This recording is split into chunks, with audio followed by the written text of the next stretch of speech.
Shu eski oshxonamiz remontini o'zimiz er-xotin birga qilganmiz desak ishonasizmi? Bilsang bilarsan-a. Qancha asabimni buzib injiqliklar qiluvding. Zato yaxshi chiqdi-yu. Qo'ying hozir yana tortishamiz. Undan ko'ra remontni qanday qilganimiz haqida gapirib bera qolaylik. Okey, boshla. Muslim aka eski mebelni buzishdan boshladi. Hafiza esa osh qilishdan. Kelishuvimiz shunday edi. Yaxshi ustaga yaxshi ovqat kerak-ku. To'g'ri-yu, lekin mebelni yomon buzib qo'ygansiz-a, eslang. Qiynalib bittalab echganman har bitta detalni. O'zi aslida 3-4 ta qismga bo'lib, sekingina chiqarib qo'ysam ham bo'lar ekan. Shu vaqt kallamga kelmagan ekan. Sizga aytdim, lekin siz eshitmadingiz shunda.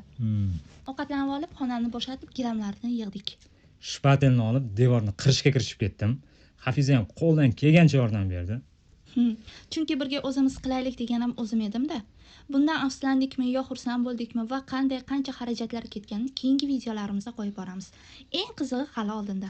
Sizlardan esa faqatgina bizni kuzatib, qo'llab-quvvatlab va albatta like, komment kutamiz. Yaqinlaringizga ham jo'natib qo'yishni unutmang.